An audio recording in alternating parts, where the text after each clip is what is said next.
மத்த மக்களும் விலங்குகளும் வேகமா பயணிக்க ஆரம்பிக்கிறாங்க. பகல் தான் எப்பவுமே அமைதியா இருந்தது. இப்ப இரவுகள் கூட அமைதியாக ஆரம்பிச்சது.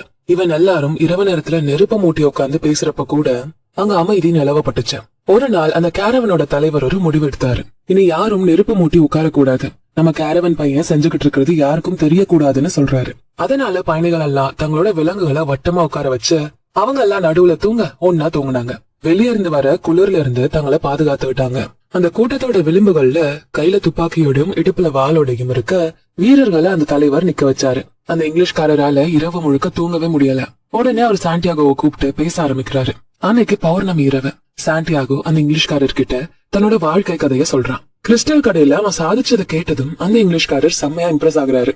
எல்லாத்தையும் தான் கட்டுப்பாட்டுல வச்சு சரி பண்றதோட கோட்பாடு இதுதான். இது ஆல்கமில சோல் ஆஃப் த வேர்ல்டுன்னு சொல்லுவோம். உனக்கு ஒரு விஷயம் மனசார வேணும்னா நீ இந்த சோல் ஆஃப் த வேர்ல்டு கூட ரொம்ப நெருக்கமா இருக்கன்னு அர்த்தம். இது எப்பவுமே பாசிட்டிவான போர்ஸா மட்டும் தான் இருக்கும். இது வெறும் மனுஷனோட பரிசு மட்டும் கிடையாது.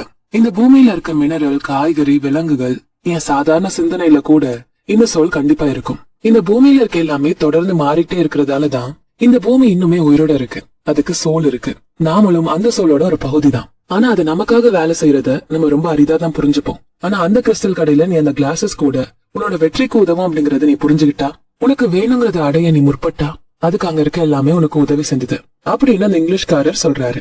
இத கேட்ட சாண்டியாகோ கொஞ்ச நேரம் நிலவையும் மணலையும் பாத்துக்கிட்டே சந்திச்சிட்டு இருக்கான். இந்த பாலைவனத்தை கடந்து வரப்போ நான் கேரவனை கவனிச்சுட்டே தான் இருந்தேன். கேரவானும் சரி பாலைவனமும் சரி ஒரே மொழியை தான் பேசுச்சேன். அதனாலதான் கேரவான இந்த பாலைவனம் தன்னை கடந்து போக விட்டுச்சு.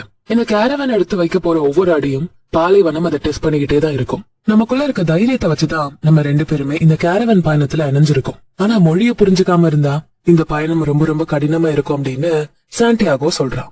ரெண்டு பேரும் நிலவ ரசிச்சுக்கிட்டே நிக்கிறாங்க. இதுதான் சகுனங்களோட அற்புதமே. எப்படி பாலைவனத்தோட அறிகுறிகளை இந்த வழிகாட்டிகள் புரிஞ்சுக்கிறாங்கன்னு நான் நல்லா கவனிச்சேன். எப்படி கேரவனோட சோல் இந்த பாலைவனத்தோட சோல் கூட பேசுதுன்னு நான் கவனிச்சேன்னு சொல்றான். நான் இனி இந்த கேரவன் மேல கவனம் செலுத்தினா நல்லா இருக்கும்னு அந்த இங்கிலீஷ்காரர் சொல்றாரு. அப்ப நான் உங்க புக்ஸ ரீட் பண்றது நல்லது அப்படின்னு சாண்டியாகோ சொல்றான். அந்த புத்தகங்கள் ரொம்பவே வித்தியாசமானது. மர்க்யூரி, உப்பு, டிராகன்கள், அரசர்கள், இத பத்தி எல்லாம் நிறைய தகவல்கள் அதுல இருந்துச்சு. இது எதுவுமே அவனுக்கு சுத்தமா புரியல. ஆனா ஒரே ஒரு ஐடியா மட்டும் தான் அந்த புக்ல திரும்ப திரும்ப சொல்லப்பட்டுச்சு. ஒரே ஒரு விஷயத்தோட மேனிஃபெஸ்டேஷன் தான் இங்க எல்லாமேன்னு. அவன் கத்துக்கிட்ட நிறைய புக்ல இருந்து சில முக்கியமான விஷயங்கள் மட்டும்தான் இந்த ஆல்கமி புத்தகத்துல இடம் பெற்றிருந்தது. மரகத பட்டயங்கள் மேலையும் சிலது பதிக்கப்பட்டிருந்தது. இது மரகத பட்டயங்கள் அப்படின்னு இங்கிலீஷ்காரர் பெருமையா சாண்டியாகோ கிட்ட சொல்லி கொடுக்கறாரு. இந்த புத்தகங்கள்லாம் எதுக்கு நமக்கு தேவைன்னு கேக்குறான். அப்பதானே அந்த சில வரிகளையும் நம்மளால புரிஞ்சுக்க முடியும் அப்படின்னு அவர் பதில் சொல்றாரு. அந்த புக்கு ரொம்பவே சூப்பரா இருந்தது. பிரபலமான ஆல்கமிஸ்டுகளோட கதைகள் எல்லாம் அந்த புக்ல இருந்தது. லேப்ல உலோகங்கள் எல்லாத்தையும் தூய்மைப்படுத்துறதுக்காகவே தன்னோட வாழ்க்கையை முழுசா அர்ப்பணிச்சவங்களை பத்தி எழுதப்பட்டிருந்தது. ரொம்ப வருடங்களா உலோகங்களை நெருப்புல காட்டி வெப்பப்படுத்தினா அதோட தனித்துவமான விஷயங்கள் எல்லாம் பிரிஞ்சிடும். இந்த சோல் ஆஃப் த வேர்ல்டு மட்டும் தான் மிச்சமா இருக்கும்னு அவங்க நம்பினாங்க. இந்த சோல் ஆஃப் த வேர்ல்டு மட்டுமே அவங்களை இந்த பூமிய நல்லா புரிஞ்சுக்க வச்சது. ஏன்னா இத வச்சுதான் எல்லாருமே ஒண்ணுக்கொண்ணு பேசிக்கிறாங்க. இது பாதி கெட்டியா பாதி தண்ணியா இருந்தது. இந்த மாஸ்டர் ஒர்க்னு அதுக்கு பேர் வச்சாங்க. அந்த ஆண்களையும் ஓமன்களையும் பார்த்தாலே உங்களால அவங்க மொழிகளை புரிஞ்சுக்க முடியுமான்னு அவன் கேக்குறான். எல்லாத்தையும் உன்னிப்பா கேள்வி கேட்கிற நோய் உனக்கு இருக்கு. ஆல்கமிங்கிறது ரொம்பவே சீரியஸான விஷயம். முன்னோர்கள் ஃபாலோ பண்ண எல்லாத்தையுமே அப்படியே ஸ்டெப் பை ஸ்டெப் ஃபாலோ பண்ணணும் அப்படின்னு எரிச்சலோட அவர் பதில் சொல்றாரு. அந்த மாஸ்டர் ஒர்க் அப்படிங்கிற கண்டுபிடிப்போட தண்ணி பகுதி தான் எலிக்சர் ஆஃப் லைஃப்னு சொல்றாங்க. அதுதான் உடல்ல இருக்க எல்லா நோய்களுமே குணப்படுத்துச்சு. ஆல்கமிஸ்டுகளை வயசாக விடாம தடுக்கவும் செஞ்சது. கனமான பகுதி தான் பிலாசபர் ஸ்டோன்னு சொல்லப்பட்டுச்சு. பிலாசபர் ஸ்டோனை கண்டுபிடிக்கிறது ஒன்னும் அவ்வளவு எளிமை கிடையாது. நெருப்பு உலோகங்களை தூய்மையாக்குறது அப்படிங்கிறது பல வருடங்களா லேப்ல உட்காந்து ஆராய்ச்சி பண்ணி பார்த்தாங்க ஆல்கமிஸ். இந்த உலக தேவைகள் எல்லாத்தையும் விட்டுட்டு அந்த நெருப்பை கவனிக்கிறதுல மட்டுமே அவ்வளவு நேரம் செலுத்தினாங்க. உலோகங்களோட அந்த தூய்மை நம்மளையுமே தூய்மைப்படுத்தக்கூடிய வலிமை மிக்கதுன்னு கண்டுபிடிச்சாங்கன்னு இங்கிலீஷ்காரர் சொன்னதை கேட்ட சாண்டியாகோவுக்கு கிறிஸ்டல் வியாபாரி தான் நினைவுக்கு வராரு. நீ அந்த கிறிஸ்டலை சுத்தம் செய்யறது ரொம்பவே நல்லது. இது உன்னோட நெகட்டிவ் எண்ணங்கள்ல இருந்தும் உன்னை காப்பாத்தும்னு அவர் அப்ப சொன்னது அவனுக்கு நினைவுக்கு வருது. தினமும் ஆல்கமியை பத்தி கத்துக்க இது கண்டிப்பா வாழ்க்கைக்கு தேவைன்னு அவன் புரிஞ்சுக்க ஆரம்பிக்கிறான். பிலாசபர் ஸ்டோன்ல அற்புதமான விஷயங்கள் ஒளிஞ்சிருக்கு. ஒரு கல்லோட சின்ன சில்வர் பகுதி பெரிய பெரிய உலோகங்களையும் தங்கமா மாற்றும். இத அவர் சொன்னதை கேட்ட சாண்டியாகோவுக்கு ஆல்கமியை பத்தி தெரிஞ்சுக்க நிறைய ஆர்வம் வர ஆரம்பிக்குது. கொஞ்சம் பொறுமையா இதை கேட்டா அவனால எல்லாத்தையுமே தங்கமா மாத்த முடியும்னு நினைக்கிறான். இதை செஞ்சு சக்சஸ் பார்த்த ஹெல்வெட்டியஸ், எலையாஸ், ஃபல்கனெல்லி, கெபர் இப்படி நிறைய பேரோட வாழ்க்கை கதைய படிக்க ஆரம்பிச்சான். அதெல்லாமே அற்புதமான கதைகளா இருந்தது. கடைசியில அவங்க எல்லாருமே தன்னோட பர்சனல் லெஜெண்ட்ல தான் வாழ்ந்தாங்களும் கூட. நிறைய இடங்களுக்கு பயணிச்சாங்க. பெரிய பெரிய ஞானிகளோட பேசினாங்க, நிறைய அற்புதமான விஷயங்களை செஞ்சாங்க. Philosopher stone and elixir of லைஃபுக்கு சொந்தம் கொண்டாடினாங்க. அந்த மாஸ்டர் ஒர்க்கை பத்தி சாண்டியாகோ நிறைய கத்துக்க நினைச்சப்போ அவன் முழுசா தோத்துடுறான். அது எல்லாமே வெறும் டிராயிங்ஸ் மட்டும்தான். தகவல்கள் எல்லாம் கோடு மாதிரி எழுதப்பட்டிருந்தது. எழுத்துக்கள் பெருசா தெரியல. ஏன் இதெல்லாம் ரொம்ப கஷ்டமா இருக்கு? மாஸ்டர் ஒர்க்கை பத்தி புரிஞ்சுக்க முடியாத மாதிரி எழுதி வச்சிருக்காங்க, ஏன் அப்படின்னு அவன் இங்கிலீஷ்காரர் கிட்ட ஒரு நாள் இரவு கேக்குறான். அவரு ரொம்பவே எரிச்சலோட இருக்காரு. அவர் புக்ஸ ரொம்பவே மிஸ் பண்றாருன்னு அவன் புரிஞ்சுக்கிட்டான். அப்பதான் புரிஞ்சுக்க வேண்டியவங்க புரிஞ்சுப்பாங்க. எல்லாருமே உலோகத்தை தங்கமா மாத்தணும்னு கிளம்பிட்டாங்கன்னா நினைச்சு பாரு என்ன ஆகும்னு. தங்கத்தோட மதிப்பு தான் போகும். யாரு விடாமுயற்சியோட இன்னும் ஆழமா படிக்க ஆசைப்படுறாங்களோ அவங்களால மட்டும்தான் இந்த மாஸ்டர் ஒர்க்க புரிஞ்சுக்க முடியும். அதனாலதான் நான் இப்போ இந்த பாலைவனத்துக்கு நடுவுல இருக்கேன். இந்த கோடு எல்லாத்தையும் எனக்கு புரிய வைக்கிற ஒரு உண்மையான ஆல்கமிஸ்ட் எனக்கு உதவுவார்னு அவரை நான் தேடிக்கிட்டு இருக்கேன்னு சொல்றாரு. இந்த புக்ஸ் எப்போ எழுதப்பட்டுச்சுன்னு அவன் கேக்குறான். ரொம்ப நூற்றாண்டுகளுக்கு முன்னாடி எழுதப்பட்ட புக்ஸ் இதெல்லாம் அப்படின்னு சொன்னதை கேட்ட அவன், அப்பெல்லாம் அவங்க கிட்ட பிரிண்டிங் பிரஸ் எல்லாம் இல்லையே, அப்ப ஆல்கமி பத்தி எல்லாருக்குமே தெரிஞ்சிருக்காது. அப்ப ஏன் அவங்க இப்படிப்பட்ட கஷ்டமான வினோதமான மொழிய பயன்படுத்தணும்? ஏன் இத்தனை புகைப்படங்களை வரைஞ்சு வைக்கணும்? இப்படி அவன் வாக்குவாதம் பண்ண ஆரம்பிக்கிறான். அவர் எதுவுமே நேரடியா பதில் சொல்லாம, நான் கொஞ்ச நாளா இப்படி கேரவன் இயங்குதுன்னு மட்டும்தான் கவனிச்சுக்கிட்டு இருக்கேன். நான் புதுசா எதையும் கத்துக்கலன்னு, நீ கேட்டதுக்கு நான் பதில் சொல்ல முடியாதுன்னு அவரு சொல்லாம சொல்றாரு. அப்புறம் ஒரு நாள் புக்ஸ் எல்லாத்தையுமே அவன் திரும்ப இங்கிலீஷ்காரர்கிட்டயே கொடுக்கறான். நீ ஏதாவது கத்துக்கிட்டியான்னு அவனோட பதிலை எதிர்பார்த்து கேக்குறாரு. இங்க போர் நடக்க போகுதுன்னு அவரோட சிந்தனையில ஓடிக்கிட்டே இருக்கு. அந்த சிந்தனையை மறக்கிறதுக்காக அவர் யார்கிட்டயாவது பேசியே ஆகணும். ஆமா, நான் கத்துக்கிட்டேன். இந்த உலகத்துக்கு சோல் இருக்கு. யாருக்கு அந்த சோல் புரியுதோ அவங்களாலதான் எல்லாத்தோட மொழியுமே புரிஞ்சுக்க முடியும். நிறைய ஆல்கமிஸ்ட் தன்னோட பர்சனல் லெஜெண்ட்ஸ் என்னன்னு புரிஞ்சுக்கிட்டு the soul of the world, the philosopher stone, அப்புறம் தி எலிக்சர் ஆஃப் லைஃப் இதை கண்டுபிடிச்சாங்கன்னு நான் கத்துக்கிட்டேன். ஆனா இதெல்லாம் தாண்டி எல்லா விஷயங்களுமே சாதாரணமானதுதான். எல்லாத்தையுமே சிம்பிளா மரகத பட்டயங்கள் மேல எழுத முடியும் அப்படிங்கறதையுமே நான் தெரிஞ்சுக்கிட்டேன். இப்படி அவன் சொன்னதை கேட்ட அந்த இங்கிலீஷ்காரர் செம்ம காண்டாகிறாரு. அவ்வளவு வருட ஆராய்ச்சி, மேஜிக் சிம்பிள்ஸ், வினோதமான வார்த்தைகள், லேபு, இப்படி எதுவுமே அவனை இம்ப்ரெஸ் பண்ணல. அவனோட ஆன்மா ரொம்பவே குறுகினதா இருக்கு. அதனாலதான் இதெல்லாம் அவனால புரிஞ்சுக்க முடியலன்னு அவரு நினைக்கிறாரு. அவரோட புக்ஸ் எல்லாம் திரும்ப எடுத்து பேக்ல போட்டு பேக் பண்ணிடுறாரு. போ, நீ போய் கேரவானையே பாரு, எனக்கும் அது எதையும் கத்து கொடுக்கலன்னு காண்ட்ல கத்துறாரு. அவன் திரும்ப அந்த பாலைவனத்தோட அமைதியையும் விலங்குகள் மெரிச்சு உதர்ற அந்த மண்ணையும் பாத்துக்கிட்டு இருக்கான். எல்லாருமே அவங்களோட சொந்த வழியில தான் நிறைய விஷயங்களை கத்துப்பாங்க. அவர் கத்துக்கிற விதமோ நான் கத்துக்கிற விதமோ வேற வேற. ஆனா நாங்க 2 பேருமே பர்சனல் லெஜெண்ட தேடிதான் போய்கிட்டு இருக்கோம். அதுக்காக நான் அவருக்கு மரியாதை கொடுக்கறேன்னு அவன் தனக்கு தானே சொல்லிக்கிறான். கேரவேன் இரவு பகல்னு பயணத்தை தொடங்க ஆரம்பிச்சது. முகத்தை தலைய மறைச்சு சுத்திக்கிட்டு இருக்க அந்த கண்காணிப்பாளர்கள் திரும்ப திரும்ப வந்துகிட்டே இருக்காங்க. அந்த ஒட்டக ஓட்டியும் சாண்டியாகோக்கு நல்ல நண்பன் ஆயிட்டாரு. ஏற்கனவே பழங்குடியினர் மத்தியில போர் ஆரம்பிச்சிருச்சு. இத கடந்து வந்ததுக்கு கேரவன் அதிர்ஷ்டம் தான் செஞ்சிருக்கணும்னு அவரு சொல்றாரு. விலங்குகள் எல்லாம் ரொம்பவே சோர்வாயிடுச்சு. மனுஷங்கள் எல்லாம் தங்களுக்குள்ள கம்மியா பேசிக்கிட்டாங்க. இரவுல ரொம்ப அமைதி நிலவ ஆரம்பிச்சது. ஒட்டகம் கத்துறது முன்னாடி விட இப்ப ரொம்பவே பயங்கரமா இருக்கு. எல்லாமே பயப்பட ஆரம்பிச்சாங்க. இது ஒரு வேளை அந்த திருடர்கள் காதுல கூட விழலாம். போறதும் வந்துட்டா என்ன பண்றது அப்படிங்கிற பயமே அந்த ஒட்டக ஓட்டிக்கு இல்ல. ஒரு நாள் இரவு எல்லாரும் உட்கார்ந்து நிறைய பேரிச்சம்பழங்களை சாப்பிட்டாங்க. அப்ப எந்த நெருப்பும் இல்ல, நிலவும் இல்ல, முழு இருட்டா மட்டும்தான் இருந்தது. நான் உயிரோட தான் இருக்கேன். நான் சாப்பிடுறப்போ சாப்பாடை பத்தி மட்டும்தான் யோசிப்பேன். நடக்கிறப்போ அதை பத்தி மட்டும்தான் யோசிப்பேன். ஒருவேளை நான் சண்டை போட வேண்டிய சூழல் வந்தா அதுவுமே எல்லா நாள் மாதிரியும் தான். அந்த சண்டையில நான் சாக கூட தயாரா இருப்பேன். ஏன்னா நான் என்னோட கடந்த காலத்தையும் வாழல, எதிர்காலத்திலையும் வாழல. நான் ஜஸ்ட் இந்த நொடியில பிரசன்ட் மொமெண்ட்ல மட்டும்தான் இருக்கேன். நீ இந்த தருணத்துல மட்டும் கவனம் செலுத்தினா நீதான் சந்தோஷமானவனா இருப்ப. இந்த பாலைவனத்திலயும் வாழ்க்கை இருக்கு, சொர்க்கத்திலயும் நட்சத்திரங்கள் இருக்கு. ஏன் அந்த பழங்குடியினர்கள் சண்டை போடுறாங்க? அவங்களும் இந்த மனித இனத்துல ஒரு பகுதி ஆளுங்க தானே. வாழ்க்கைங்கிறது உனக்கு ஒரு பார்ட்டி, பெரிய பண்டிகை. ஏன்னா வாழ்க்கைங்கிறது நம்ம இப்ப இந்த தருணத்துல வாழக்கூடிய வாழ்க்கை மட்டும்தான். இப்படி அந்த ஒட்டகம் ஓட்டுறவர் சாண்டியாகோ கிட்ட சொல்றாரு. 2 நாட்கள் கழிச்சு எல்லாருமே தூங்குறதுக்காக படுத்தப்போ சாண்டியாகோ தங்களை தினமும் ஃபாலோ பண்ற நட்சத்திரத்தை பார்த்தான். அந்த நட்சத்திரங்கள் பாலைவனத்து மேலேயே இருந்தது. அதுதான் சோலைன்னு அந்த ஒட்டகம் ஓட்டி சொல்றாரு. அப்ப ஏன் நம்ம அங்க இப்பவே போக கூடாதுன்னு அவன் கேக்குறான். ஏன்னா நாம இப்ப தூங்கணும் அப்படின்னு அவர் சொல்றாரு. காலையில சூரியன் உதயமாகிற நேரத்துக்கு முன்னாடியே சாண்டியாகோ கண் விழிக்கிறான். அவன் முந்தின இரவு பார்த்த சின்ன நட்சத்திரங்கள் கிட்ட அவங்க நெருங்கிட்டாங்க. நம்ம சாதிச்சிட்டோம்னு அந்த இங்கிலீஷ்காரர் சந்தோஷமா சொல்றாரு. ஆனா அவன் அமைதியா இருக்கான். அமைதியான பாலைவனத்துல மரங்களை பாத்துக்கிட்டு இருக்கான். ஆனா பிரமிட அடையிறதுக்கு அவன் இன்னும் ரொம்ப தூரம் போகணும். கண்டிப்பா இந்த காலையும் அவனுக்கு ஒரு நாள் நினைவா மட்டும்தான் போகும். ஆனா இதுதான் அவனோட பிரசன்ட் மொமெண்ட். இதுதான் அந்த ஒட்டக ஓட்டி சொன்ன பார்ட்டி டைம். கடந்த காலத்தோட பாடங்கள் இருந்தாலும் எதிர்காலத்தோட கனவுகள் இருந்தாலும் இந்த நொடியை நீ என்ஜாய் பண்ணி வாழணும்னு அவரு சொன்னது அவனுக்கு நினைவுக்கு வருது. நேத்து ஆபத்துங்கிற மாதிரி ஒட்டகம் கத்துச்சு. ஆனா இன்னைக்கு பேரிச்சம்பழ மரங்களுக்கு நடுவுல இந்த கேரவான் கூட்டமே பாதுகாப்பா இருக்கு. இந்த உலகம் பல மொழிகள் பேசுதுன்னு அவன் தனக்குள்ளேயே நினைச்சுக்கிறான். நேரம் போகுது, கேரவான்களும் முன்னோக்கி வருதுன்னு ஆல்கெமிஸ்ட் நினைக்கிறாரு. அந்த சோலைக்குள்ள நூத்துக்கணக்கான மக்களும் விலங்குகளும் வர்றத அவரு பாக்குறாரு. புதுசா மக்கள் வர்றாங்கன்னு அங்க இருக்கவங்க கத்திக்கிட்டு இருக்காங்க. மணல் தூசி வீச ஆரம்பிக்குது. யாரோ தெரியாத ஆளுங்க வராங்க. அந்த சோலையில இருந்த மக்கள் எல்லாம் எக்ஸைட்மெண்ட்ல துள்ளி குதிக்கிறாங்க. அந்த பழங்குடி மக்களோட தலைவர் கேரவனோட தலைவருக்கு வணக்கம் சொல்லி வரவேற்கிறாரு. அவர்கிட்ட மணிக்கணக்கா பேசிக்கிட்டு இருக்காரு. இத ஆல்கெமிஸ்ட் பாக்குறாரு. ஆனா இவங்க யாருமே அந்த ஆல்கெமிஸ்டுக்கு பெருசா தெரியல. மக்கள் வர்றது போறதெல்லாம் அவர் நிறைய முறை பாத்திருக்காரு. எத்தனை பேர் வந்து போனாலும் அந்த பாலைவனம் அப்படியேதான் இருக்கு. அவரோட சின்ன வயசுல இருந்தே அதே மணல் தான் இன்னும் இருக்கு. பயணிகள் எல்லாம் தங்களோட அனுபவத்தை நினைச்சு சந்தோஷப்படுறத பாக்குறாரு. வாரங்கள் ஓடுது. அவங்க எல்லாரும் முதல் முறையா பச்சை பசேல்னு வளர்ந்து நிக்கிற பேரிச்ச மரத்தை பாக்குறாங்க. மனுஷன் இந்த பேரிச்ச மரங்களை பாராட்டுவான் அப்படிங்கறதுக்காகவே கடவுள் பாலைவனத்தை படைச்சிருப்பாரு போலன்னு அவரு நினைக்கிறாரு. இதெல்லாம் விட்டுட்டு ரொம்ப பிராக்டிக்கலான விஷயங்கள்ல கவனம் செலுத்த ஆரம்பிக்கிறாரு. அந்த கேரவேன்ல கண்டிப்பா ஒருத்தன் ஏதாவது ரகசியங்களை அவருக்கு சொல்லி கொடுக்க இருப்பான்னு அவருக்கு நல்லாவே தெரியும். ஏன்னா சகுனங்கள் அவருக்கு இத சொல்லுச்சு. அது யாருன்னு இன்னுமே இவருக்கு தெரியலதான். ஆனா அந்த ரகசியங்களை வச்சிருக்க மனுஷன் கண்ணுக்கு தென்பட்டதும் அவரோட அனுபவமிக்க கண்கள் உடனே கண்டுபிடிச்சிரும். தன்னோட பழைய அப்ரெண்டிஸ் மாதிரி ஒருத்தன் கிடைச்சா நல்லா இருக்குமேன்னு அவர் பாக்குறாரு. இதெல்லாம் ஏன் வாய் வார்த்தைகளால வெளியே வரணும்? இதெல்லாமே உண்மையான ரகசியங்கள் இல்ல. கடவுள் ரகசியங்களை எல்லா உயிரினங்களுக்கும் எளிமையா காட்டி கொடுத்துருவாரு. ஏன் மக்கள் எல்லாம் புகைப்படங்கள், வார்த்தைகள் இதை யூஸ் பண்ணி எல்லாத்தையும் பகிர்ந்துக்கிறாங்க? உலகத்தோட அந்த ஒரு மொழிய மறந்துடுறாங்க அப்படின்னு அவர் நினைக்கிறாரு. இந்த பக்கம் சாண்டியாகோவால தான் கண்ணையே நம்ப முடியல. ஸ்பெயின்ல இருக்க பெரிய டவுனை விட இந்த சோலை பெருசா இருக்கு. அதுவும் ஒரு ஜியோகிராபி புக்ல அவன் பார்த்த மாதிரியே நிறைய மரங்கள் சூழப்பட்டிருக்கு. 300 கிணறுகள், 50,000 பேரிச்ச மரங்கள், எண்ணிலடங்கா கலர் டென்ஸ். இப்படி பார்க்கவே ரொம்ப அற்புதமா இருக்கு அந்த சோலை. இத பாக்குறப்போ 1001 Nights மாதிரி இருக்குன்னு அந்த இங்கிலீஷ்காரர் சொல்றாரு.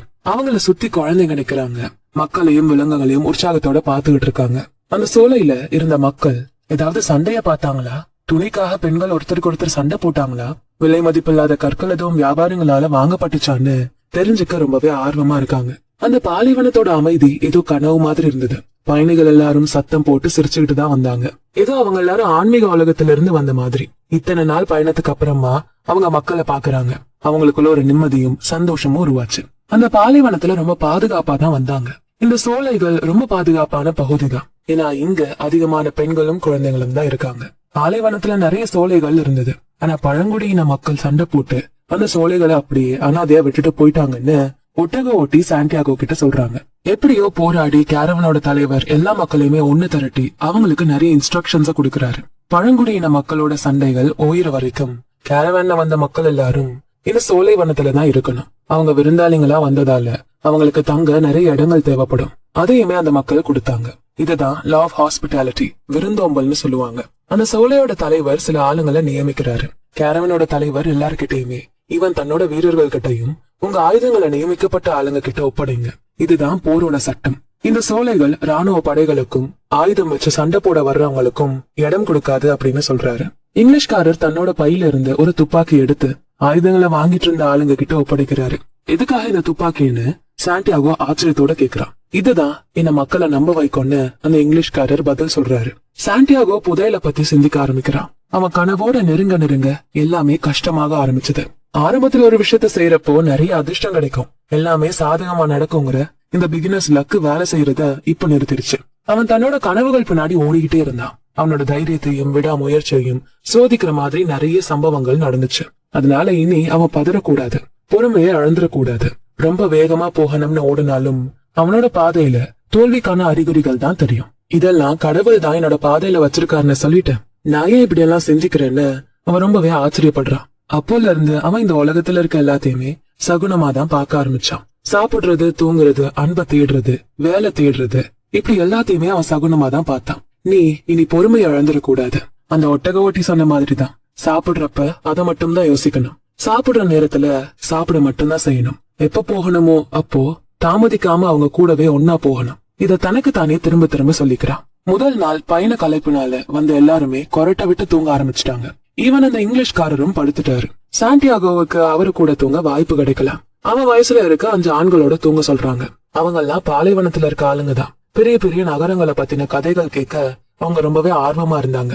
தன்னோட ஆடு மேய்க்கிற வாழ்க்கை, கிறிஸ்டல் கடையில அவன் வேலை பார்த்தது, இது எல்லாத்தையுமே அவங்களுக்கு அவன் சொல்றான். அப்ப இங்கிலீஷ்காரர் டென்ட்டுக்குள்ள வந்து, நான் இன்னைக்கு காலையில ஃபுல்லா உன்னதான் தேடிக்கிட்டு இருந்தேன். எங்க அந்த ஆல்கமிஸ்ட் வாழுறாருன்னு கண்டுபிடிக்க நீ எனக்கு உதவி பண்ணணும் அப்படின்னு சொல்றாரு. முதல்ல அவங்களா முயற்சி பண்ணி அவரை தேடுறாங்க.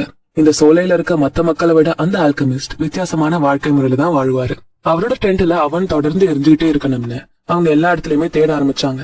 ஆனா அவங்க கற்பனை கூட பண்ணி பார்க்க முடியாத அளவுக்கு அந்த சோலை ரொம்பவே பெரிய இடமா இருந்தது. அங்க நூத்துக்கணக்கான டென்ஸ் இருந்தது. தேடி களைச்சு போய் இங்கிலீஷ்காரரும் சாண்டியாகவும் ஒரு கிணறு பக்கத்துல உட்கார்றாங்க. ச்சே, இன்னைக்கு நாள் முழுக்க வீணாயிடுச்சேன்னு அவரு சொல்றாரு. மேபி நம்ம வேற யார்ட்டையாவது கேட்டா நல்லதுன்னு அவன் சொல்றான். இந்த சோலையில தான் எதுக்காக இருக்கேங்கிற காரணத்தை அந்த இங்கிலீஷ்காரர் சொல்ல விருப்பப்படல. ஆனா என்ன பண்றது, வேற வழி இல்லைன்னு அவரு ஒத்துக்கிறாரு. சாண்டியாகோவும் தன்னை விட ரொம்ப நல்லாவே அரபிக் பேசுவான். அப்ப அவனே இதை செய்யட்டும் அப்படின்னு நினைக்கிறாரு. கிணறு கிட்ட ஒரு பெண் வராங்க. அவங்க கிட்ட, மதிய வணக்கம் அம்மா, இந்த சோலையில வாழ்ற ஆல்கமிஸ்ட நாங்க தேடிக்கிட்டு இருக்கோம் அப்படின்னு சாண்டியாகோ கேக்குறான். அந்த பெண் இது வரைக்கும் அப்படி ஒரு ஆளை பத்தி அவங்க கேள்வியே பட்டதில்லை அப்படிங்கறதால வேகமா கிளம்பி போறாங்க. போறதுக்கு முன்னாடி, நீ கருப்பு ஆடைகள் அணிஞ்சிருக்க பெண்கள் கூட பேசாம இருக்கிறது நல்லது. ஏன்னா அவங்க எல்லாம் கல்யாணமான பெண்கள், அவங்களோட சம்பிரதாயத்தை நீ மதிக்கணும் அப்படின்னு சொல்லிட்டு போறாங்க. ச்சே, இவ்வளவு தூரம் வந்துட்டு ஒன்னுக்கும் பயன் இல்லாம இருக்கேன்னு அந்த இங்கிலீஷ்காரர் சோகமாகறாரு. சாண்டியாகோவும் நம்ம நண்பர் தன்னோட பர்சனல் அஜெண்டா அடைய முடியலன்னு அவனும் வருத்தப்படுறான். தனக்குன்னு ஒண்ணு வேணும்னு ஒருத்தர் அதை நோக்கி போறப்போ இந்த பிரபஞ்சமே அவரை ஜெயிக்க வைக்க உதவி பண்ணும்னு அந்த வயசான அரசர் சொன்னது அவனுக்கு நினைவுக்கு வந்தது. அவர் கண்டிப்பா தப்பா சொல்லிருக்க மாட்டாருன்னு அவன் நினைக்கிறான். இதுவரை நான் ஆல்கமிஸ்ட்னு யார பத்தியுமே கேள்விப்பட்டதே இல்ல. மேபி இங்க அப்படி யாரும் இல்லாம கூட இருக்கலாம்னு அவன் சொல்றான். அப்ப இங்கிலீஷ்காரர் ஞானோதயம் வந்த மாதிரி, ஆமா, ஒருவேளை ஆல்கமிஸ்டா யாரு எப்படி இருப்பாருன்னு இங்க யாருக்கும் தெரியாம இருந்திருக்கலாம். மக்களோட நோய்களை குணப்படுத்துறது யாருன்னு கண்டுபிடி அப்படின்னு ஒரு உற்சாகத்துல கத்துறாரு. கருப்பு ஆடைகளை அணிஞ்சு கிணத்துல தண்ணி எடுக்கிறதுக்காக நிறைய பெண்கள் வர்றாங்க.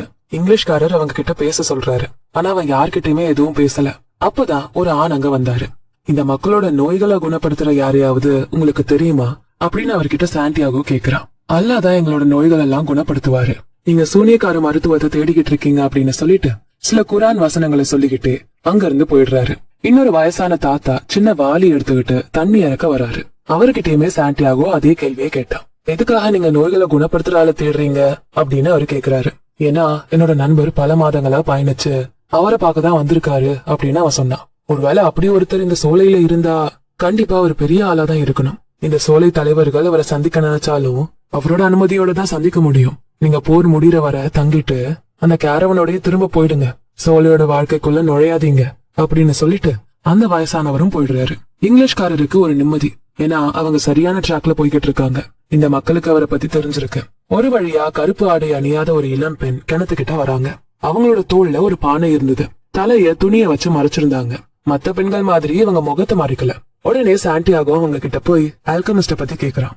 அந்த மொமெண்ட்ல அவன் வித்தியாசமான ஒண்ணு உணர்றான். அவங்களோட கருப்பு கண்ணை பாக்குறான். சிரிப்புக்கும் அமைதிக்கும் மத்தியில இருக்க அவங்களோட உதடுகளை பாக்குறான். இந்த உலக மக்கள் எல்லாரும் புரிஞ்சுக்க கூடிய அந்த மொழி அவனுக்கு தெரியும். எல்லாராலையும் அந்த மனசார உணர முடியும். அது காதல்னு அவன் புரிஞ்சுக்கிறான். இந்த மனித இனம் பாலைவனம் இதெல்லாம் தோன்றுறதுக்கு முன்னாடியே இந்த காதல் தோன்றுச்சு. ரெண்டு கண்களும் நேருக்கு நேர் பாக்குறப்போ ஏதோ ஒரு சக்தி அவங்கள ஒண்ணு சேர்க்கிற மாதிரி உருவாகும். அதுதான் அவங்களை இந்த கிணறு கிட்டயுமே சேர்த்திருக்கு. அந்த பொண்ணு சிரிக்கிறா. இதுவும் ஒரு சகுனமா இருக்கலாம். பல காலங்கள் காத்துக்கிட்டு இருந்த சகுனம் அவனுக்கு கிடைச்ச மாதிரி இருக்கு. இதுதான் உலகத்தோட தூய்மையான மொழி. இதுக்கு விளக்கம் தேவையில்ல.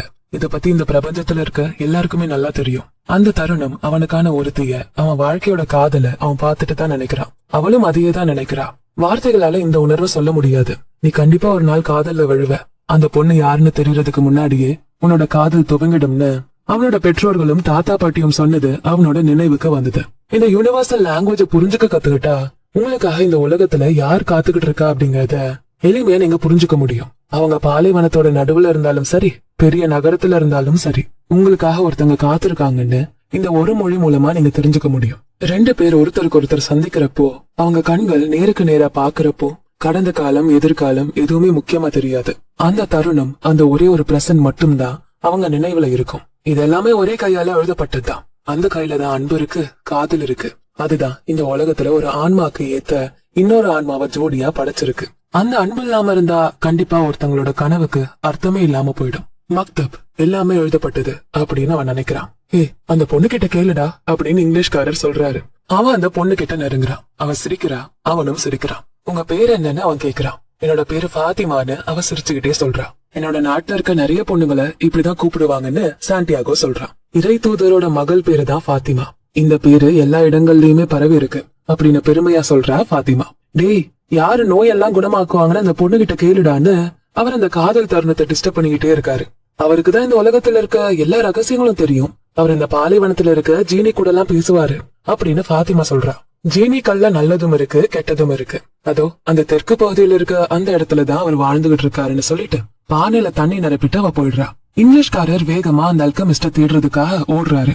ரொம்ப நேரம் சாண்டியாகோ அந்த கிணறு கிட்ட உட்கார்ந்து இருக்கான். தாரிஃபால இருந்தப்போ காற்று ஒண்ணு வீசுச்சு. அதுல இருந்த பெண்ணோட வாசனைய அவன் உணர்ந்தது அவனோட நினைவுக்கு வருது. இப்படி ஒருத்தி இருக்கான்னு தெரியாமலேயே நான் காதல் வயப்பட்டிருக்கேன் அப்படிங்கறத அப்பதான் அவன் புரிஞ்சுக்கிறான். பாத்திமா மேல அவன் வச்சிருந்த அந்த காதல இந்த உலகத்தோட எல்லா புதையல்லையும் கண்டுபிடிக்க வைக்கணும்னு அவன் நினைக்கிறான். அடுத்த நாள் திரும்ப அவன் அந்த கிணறு கிட்ட வரான். திரும்ப பாத்திமாவை பாப்போம்னு நினைக்கிறான். ஆச்சரியப்படுத்துற விதமா அந்த இங்கிலீஷ்காரரும் அங்கேதான் நின்னு பாலைவனத்தை பாத்துக்கிட்டு இருக்காரு. மதியம் மாலைன்னு நாள் முழுக்க நான் இங்கதான் காத்துக்கிட்டு இருக்கேன். மாலை நேரத்துல அவரை நான் பார்த்தேன். நான் உங்களதான் தேடிக்கிட்டு இருக்கேன்னு அவர்கிட்ட சொன்னேன். நீ இதுவரை உலோகத்தை தங்கமா மாத்திருக்கியான்னு அப்ப அவர் என்கிட்ட கேட்டாரு. அதுக்கத்துக்குதான் நான் இங்க வந்திருக்கேன்னு நான் சொன்னேன். சரி, நீ இதை செய்ய முயற்சி பண்ணு போ அப்படின்னு சொல்லிட்டு அவர் கிளம்பிட்டாரு. சாண்டியாகோ எதுவுமே சொல்லல. அவன் தான் லவ் ஃபீல்ட்ல இருக்கானே. அவ்வளவு தூரம் பயணிச்சு வந்த அந்த இங்கிலீஷ்காரர் ரொம்பவே பாவம். அவர் இத்தனை நாட்களா அவ்வளவு முறை செஞ்சு வராத அதையேதான் அந்த ஆல்கமிஸ்டா அவரை திரும்ப செஞ்சுட்டு வர சொல்றாரு. அப்ப நீங்க முயற்சி பண்ணுங்க அப்படின்னு சாண்டியாகோ சொல்றான். ஆமா, அதுதான் நான் இப்ப செய்ய போறேன். நான் இப்பவே ஆரம்பிக்க போறேன்னு சொல்லிட்டு அவரை போயிடுறாரு. கரெக்டா பாத்திமாவும் பானையில தண்ணி நிரப்புறதுக்காக அங்க வரா. நான் உங்ககிட்ட ஒண்ணு சொல்ல ஆசைப்படுறேன். நீங்க என்னோட மனைவியாக முடியுமா? நான் உங்களை காதலிக்கிறேன். ஐ லவ் யூ அப்படின்னு சொல்றான். இத கேட்ட பாத்திமா தன்னோட பானையெல்லாம் கீழே போட்டுடுறா. அதுல இருக்க தண்ணி எல்லாம் கொட்டிருச்சு. நான் உங்களுக்காக தினமும் காத்திருப்பேன். பிரமிட் பக்கத்துல இருக்க ஒரு புதையல தேடுறதுக்காக தான் நான் இந்த பாலைவனத்தை கடந்துகிட்டு இருக்கேன். ஆனா பாலைவனத்துல நடக்கிற அந்த போர் எனக்கு சாபமா தெரிஞ்சது. ஆனா இப்போ அது எனக்கு வரமா தெரியுது. அந்த போர் நடக்கலன்னா நான் இங்க சோலைக்கு வந்திருக்க மாட்டேன், உங்களை சந்திச்சிருக்க மாட்டேன்னு சாண்டியாகோ சொல்றான்.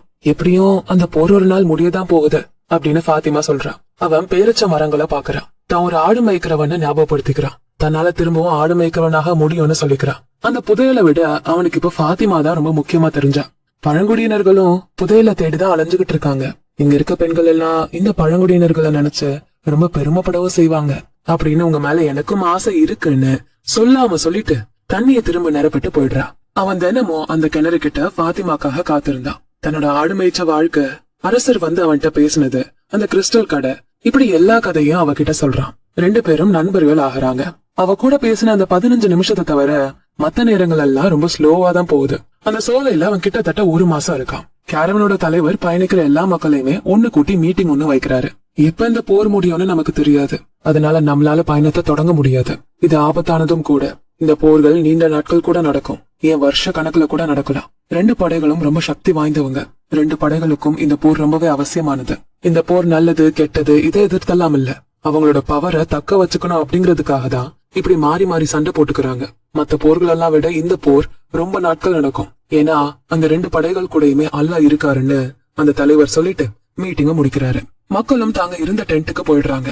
அன்னைக்கு மதியம் சாண்டியாகோ பாத்திமாவை சந்திக்க போறான். நம்ம சந்திச்ச அடுத்த நாளே நீ என்கிட்ட வந்து உன் காதல சொன்ன, இந்த உலகத்தோட ஒரே மொழிய எனக்கு கத்து கொடுத்த, சோல் ஆஃப் த வேர்ல்டு பத்தி சொல்லி கொடுத்த, அதனாலதான் நான் உன்னோட ஒரு பாதியா இருக்கேன். இப்படி அவ சொல்றத சாண்டியாகோ நல்லாவே கவனிக்கிறான். அவளோட மென்மையான குரலை ரசிக்கிறான். எரிச்ச மரங்களை கடந்து வர அந்த காத்தோட சத்தத்தை விட இவளோட குரல் ரொம்பவே அழகா இருக்குன்னு நினைக்கிறான். இந்த சோலையில நான் உனக்காக தான் நீண்ட நாள் காத்திருந்தேன். என்னோட கடந்த காலம், சம்பிரதாயம், இந்த பாலைவனத்துல பெண்கள் இப்படிதான் இருக்கணுங்கிற அந்த கோட்பாடு, இது எல்லாத்தையுமே நான் விட்டுட்டேன். நான் சின்ன வயசுல இருந்தப்போ எனக்கு இந்த பாலைவனம் அற்புதமான பரிசு குடுக்கிற மாதிரி நான் கனவு கண்டேன். இப்ப எனக்கு அந்த பரிசு கிடைச்சிருச்சு, அது நீதான் அப்படின்னு அவ லவ்வோட பேசுறா. அவ கைய பிடிக்க ஆசைப்படுறான். ஆனா அவளோட கை ஜக்க பிடிச்சுக்கிட்டு இருக்கு. நீ உன்னோட கனவுகள், வயசான அரசர், உன்னோட புதையல், இது எல்லாத்த பத்தியும் சொன்ன. நீ சகுனங்களை பத்தியும் எனக்கு சொன்ன. சோ இப்போ நான் எதுக்கும் பயப்பட வேண்டிய அவசியமே இல்ல. ஏன்னா சகுனங்கள் தான் உன்னை என்கிட்ட கொண்டு வந்து சேர்த்திருக்கு. நான் உன் கனவோட ஒரு பகுதி தான். நானும் உன் பர்சனல் லெஜெண்டோட ஒரு பகுதி தான். உன் இலக்கு அடைய நானும் உன் கூட சேர்ந்து பயணிக்க ஆசைப்படுறேன். உன் இலக்கு தான் ஏன் இலக்கும். போர் முடிகிற வர நீ காத்திருக்கணும்னா காத்துரு. அதுக்கு முன்னாடி நீ கிளம்ப நினைச்சீன்னா போ. உன் கனவுகளை அடையிறதுக்காக போ. பாலைவனம் என்னைக்கும் இந்த காலத்துல மாறாது, அப்படியேதான் இருக்கும். அதே மாதிரிதான் நம்ம ஒருத்தர் மேல ஒருத்தர் வச்சிருக்க காதலும் மாறாம இருக்கும். மக்தப் எல்லாமே எழுதப்பட்டது. நான் ஏற்கனவே உன் கனவோட ஒரு பகுதி ஆகிட்டேன். நீ ஒரு நாள் கண்டிப்பா திரும்ப வருவேன்னு எனக்கு நல்லா தெரியும் அப்படின்னு பாத்திமா சொல்றா. அன்னைக்கு அவளை அவன் விட்டு போறான். அதை நினைச்சு ரொம்ப வருத்தமும் படுறான். கல்யாணம் பண்ணிட்டு வாழற ஆடு மேய்க்கிறவங்களை பத்தி அவன் நினைச்சு பாக்குறான். பல தூரம் கடந்து வயல்களுக்கு போறப்போ அவங்க தங்களோட மனைவிகளை எப்படியெல்லாம் சமாதானம் செஞ்சிருப்பாங்க. தான் காதலிக்கிற மக்கள் கூட இருக்கிறது தான் அந்த காதலுக்கும் ஆசைன்னு அவன் நினைச்சிட்டு நாம அடுத்த முறை சந்திப்போம்னு சொல்றான். இந்த பாலைவனம் எங்க ஆண்களை எங்க கிட்ட இருந்து எடுத்துக்கும். அவங்க எல்லாம் திரும்ப எங்க கிட்ட வரமாட்டாங்க. இது எங்களுக்கு நல்லாவே தெரியும். நாங்க இதுக்கு பழகிட்டோம். இங்க திரும்ப வராத ஆண்கள் எல்லாம் மேகங்களோட ஒரு பகுதி ஆயிடுவாங்க. இல்லைன்னா பள்ளத்தாக்குல மறைஞ்சு வேட்டையாடுற மிருகங்களோட ஒரு பகுதி ஆயிடுவாங்க. இல்லைன்னா பூமியில இருந்து வர தண்ணியால தாக்கப்பட்டு அதோட மக்கி போயிடுவாங்க. எல்லாத்தோடையுமே அவங்க கலந்துருவாங்க. இந்த உலகத்தோட சூழா அவங்க மாறிடுவாங்க. சிலர் திரும்ப வந்துருவாங்க. இத பார்த்த மத்த பெண்களும் தன்னோட ஆணும் ஒரு நாள் கண்டிப்பா திரும்ப வருவாங்கன்னு சந்தோஷத்துல இருப்பாங்க. நான் அந்த பெண்களை பார்த்து அவங்களோட அந்த சந்தோஷத்தை பார்த்து பொறாமப்படுவேன். ஆனா இப்போ நானும் அவங்கள ஒரு ஆளா என்ன அவனுக்காக காத்திருப்பேன். நானும் இந்த பாலைவனத்தோட பெண் தான். இதை நினைச்சு ரொம்ப பெருமைப்படுறேன். எப்படி காற்று சுதந்திரமா சுத்துதோ அந்த மாதிரிதான் என்னோட கணவனும் சுதந்திரமா சுத்தணும்னு நான் ஆசைப்படுறேன். ஒருவேளை என்னோட கணவன் திரும்ப வரவே இல்லைன்னா அவர் மேகங்களோட விலங்குகளோட ஒரு பகுதி ஆகிட்டாருன்னு நான் நினைச்சுப்பேன். அதை ஏத்துக்க நான் தயாராவும் இருக்கேன். இப்படி ஃபாத்திமா சொல்றா. இதெல்லாம் கேட்ட அவன் ஃபாத்திமாவை பத்தி சொல்றதுக்காக அந்த இங்கிலீஷ்காரர்கிட்ட போறான். அங்க பார்த்தா அவர் தன்னோட டென்ட்டை சுத்தி ஒலை போட்டு வச்சிருக்காரு. அதுல நெருப்பு மூட்டி எரிச்சுக்கிட்டு இருக்காரு. மேல ஒரு கண்ணாடி பிளாஸ்க் இருக்கு. அப்படியே அவரு பாலைவனத்தை பாக்குறாரு. அவரு புக்ஸ் வாசிக்கிறத விட அவரோட கண்ணு பளிச்சுன்னு இருந்தது. இதுதான் என் வேலையோட முதல் அடி. நான் இப்ப இந்த சல்ஃபரை தனியா பிரிக்கணும். இதை சரியா செஞ்சு முடிக்கணும்னா எனக்குள்ள தோத்துருவேங்கிற பயம் இருக்க கூடாது. மாஸ்டர் ஒர்க்க ஆரம்பத்திலேயே செய்ய விடாம தடுத்தது தோத்துருவேங்கிற என்னோட பயம் மட்டும்தான். 10 வருடங்களுக்கு முன்னாடி நான் செஞ்சதை இப்பவும் செய்யறேன். இன்னும் 20 வருடங்கள் காத்திருக்காம இப்பவாவது இதை செய்யறேன்னு நான் சந்தோஷப்படுறேன்னு அவர் சொல்லிக்கிட்டே நெருப்ப நல்லா மூட்டுறாரு. சூரியன் மறைய ஆரம்பிக்குது. அந்த அமைதிக்காக அவன் காத்திருக்கான். அந்த பாலைவனத்தோட அமைதியை பார்த்ததும் அவனுக்கு அங்க போய் நிக்க தோணுது. அவனோட கேள்விகளுக்கான பதில் அங்க கிடைக்கும்னு தோணுது. கொஞ்ச நேரம் அங்க நடந்துட்டு இருந்தான். அந்த சோலையில இருக்க பேரிச்ச மரங்கள் தான் கண்ணுக்கு தெரியுற தூரத்துலதான் அவன் நடமாடிக்கிட்டு இருந்தான். காத்த கவனிக்கிறான். அவன் காலுக்கு கீழே தென்பட்ட கற்களை கவனிக்கிறான்.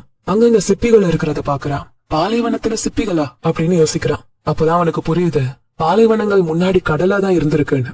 ஒரு பாறாங்கல்ல உட்கார்ந்து அந்த இடத்த நல்லா ரசிக்கிறான். லவ் அவனால தான் கிட்ட இருந்து பிரிக்க முடியல.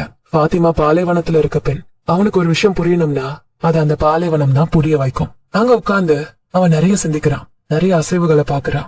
வானத்துல ரொம்ப உயரத்துல பருந்துகள் பறக்கிறத பாக்குறான். காத்தோட கலந்து அந்த பருந்துகள் பறக்குது. ஆனா அதுல பெருசா எந்த பேட்டர்னும் தெரியல. பட் அதுல ஏதோ ஒரு அர்த்தம் இருக்குன்னு அவன் புரிஞ்சு பறவைகளோட அசைவுகளை நல்லா கவனிக்கிறான். அது ஏதாவது சொல்ல வருதான்னு அவன் புரிஞ்சுக்க முயற்சி செய்யறான். அந்த பறவைகள் அவனுக்கு காதலோட அர்த்தத்தை பத்தி சொல்லி கொடுக்கலாம். அவனுக்கு தூக்கம் வருது. ஆனா அவன் முழிச்சிருக்கணும்னு ஆசைப்படுறான். நான் இந்த உலகத்தோட மொழிய கத்துக்கிட்டு இருக்கேன். நான் பார்க்கக்கூடிய எல்லாத்துலயுமே எனக்கு ஏதோ ஒரு விஷயம் புரியுது. இவன் அந்த பறக்கிற பருந்துகள் கூட எனக்கு ஏதோ ஒண்ணு சொல்ல வருதுன்னு நினைக்கிறேன். அவனுக்கு தூங்க விருப்பம் இல்ல. ஆனா நல்லா தூக்கம் வருது. இந்த தருணத்துல வானத்தை பார்த்து ரசிச்சுக்கிட்டே தனக்கு காதல் வந்ததை நினைச்சு நன்றியும் சொல்றான். காதல்ல இருக்கப்போ இருக்கிற எல்லாத்துலயும் புரிதல் இன்னும் அதிகமா இருக்கும்னு அவன் நினைக்கிறான். திடீர்னு ஒரு பருந்து வேகமா டைவ் அடிச்சுக்கிட்டு போய் இன்னொரு பருந்து தாக்குது. உடனே ஒரு படை வாளோட சோலையை நோக்கி வர மாதிரி ஒரு விஷனை பாக்குறான். ஆனா அது காணாம போயிடுது. அது அவனை நடுங்க வச்சிருச்சு. தான் நினைக்கிறது ஆசைப்படுறதெல்லாம் இந்த பாலைவனத்துல விஷன் மாதிரி வரும்னு மக்கள் சொல்லி அவன் முன்னாடி கேள்விப்பட்டிருக்கான். ஆனா சோலையை தாக்குறதுக்காக ஒரு படை வரணும்னு அவனுக்கு எந்த ஆசையும் இல்லையே. இந்த விஷன் அவன் மறக்க நினைக்கிறான். திரும்ப தியானம் பண்றான். பாலைவனத்தோட அழகையும் அந்த கற்களையும் கவனிக்க முயற்சி பண்றான். ஆனா அவன் மனசுக்குள்ள ஏதோ ஒண்ணு அவனை கவனம் செலுத்த விடாம தடுக்குது.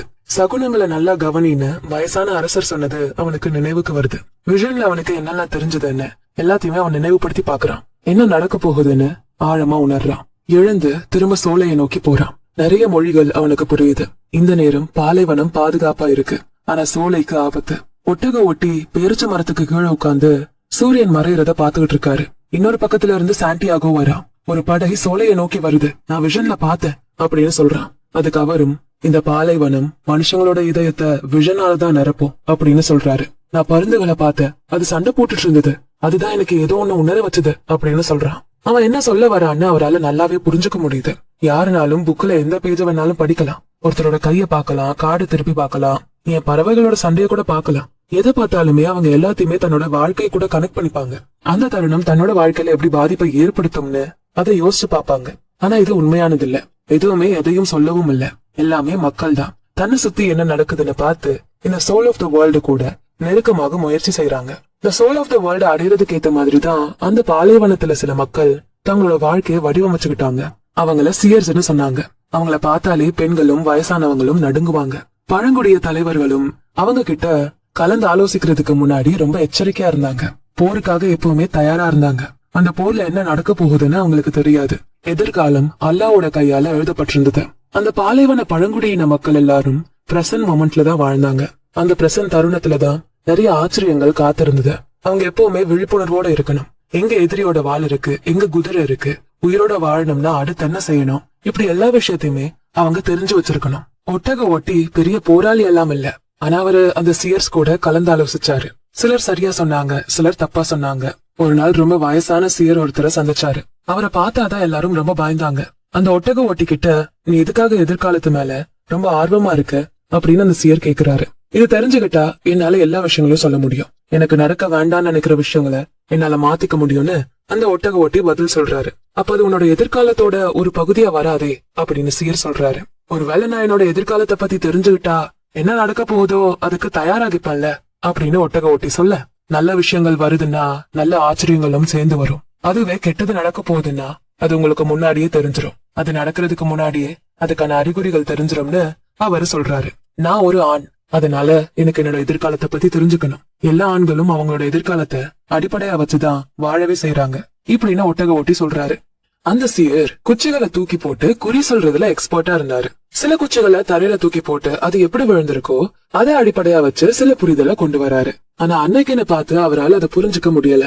ஒரு துணியில அந்த குச்சிகளை எடுத்து சுத்திட்டு பேகுக்குள்ள போட்டுட்டு, மக்களோட எதிர்காலத்தை சொல்றதுக்காக தான் என்னோட வாழ்க்கையை நான் வாழ்ந்துகிட்டு இருக்கேன். எனக்கு இந்த குச்சிகளோட அறிவியல் தெரியும், எல்லா இடங்களுக்கும் போற மாதிரி அதை எப்படி பயன்படுத்துறதுன்னு தெரியும். அதை வச்சு என்னால கடந்த காலத்தை பார்க்க முடியும், எது மறந்து போன விஷயம்னு கண்டுபிடிக்க முடியும். இப்படி இந்த தருணத்துல என்ன சகுனம் இருக்குன்னு என்னால புரிஞ்சுக்க முடியும். மக்கள் என்கிட்ட வந்து ஆலோசிக்கிறப்போ நான் எதிர்காலத்தை அப்படியே ரீட் பண்றதா அர்த்தம் இல்ல, நான் எதிர்காலத்தை கெஸ் பண்றேன், அவ்வளவுதான். இதுவா இருக்கலாம்னு கணிக்கிறேன். எதிர்காலம் கடவுளுக்கு சொந்தமானது.